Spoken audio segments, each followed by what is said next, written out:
จัดให้เลยเพลงที่หนึ่งไปก้อนน้ำกัน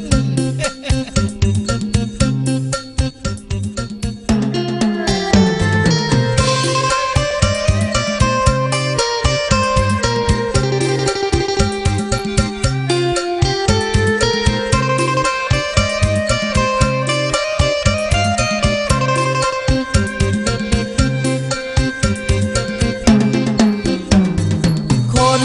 จนจนคืออายสาวใดเด้เขาสีมาล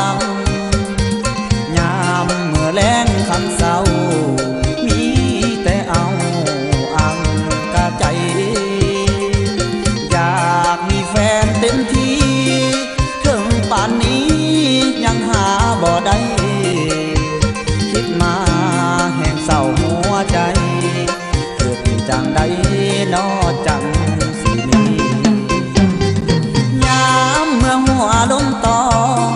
เดือน12หัวลมตาวหัวใจปวดเจ้าเจ้า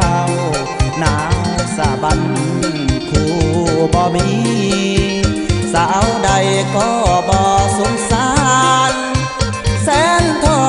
รมานเต็มทีหนาวมาแห้งๆแบบนี้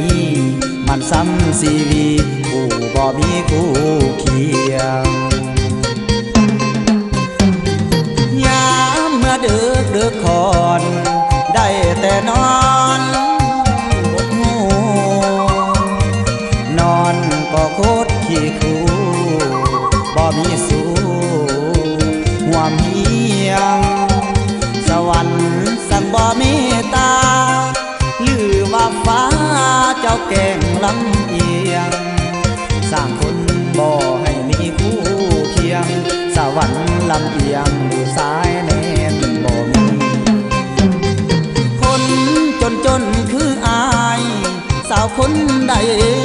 สิมาเป็นคู่อย่าปล่อยอายคนขี้คู่มาเป็นสู่อายแน่ตีหนาวกายยังพอทนไว้หนาวหัวใจมันสั่นเต็มทีคนจนหนาวใจแบบนี้เหตุใดสิมีผู้ของนำเพิ่น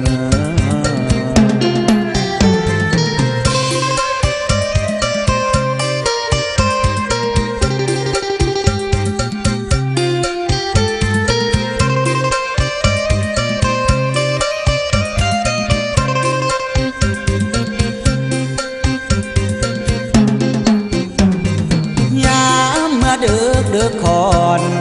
ได้แต่นอนบดหูนอนก็โคตรขี้คู่บ่มีสู้ห่วมเฮียงสวรรค์สั่งบ่เมตตาหรือว่าฟ้าเจ้าแกล้งลำเอียงสร้างคนบ่ให้มีคู่เคียงสวรรค์ลำเอียงดูสายแน่นบ่มีคนจนจนคืออายสาวคนใดสิมาเป็นคู่อย่าปล่อยอายคนขี้คู่มาเป็นสู่อายแน่ตีหนาวกายยังพอทนไว้หนาวหัวใจมันสั่นเต็มทีคนจนหนาวใจแบบนี้เหตุใดสิมีคู่ครอง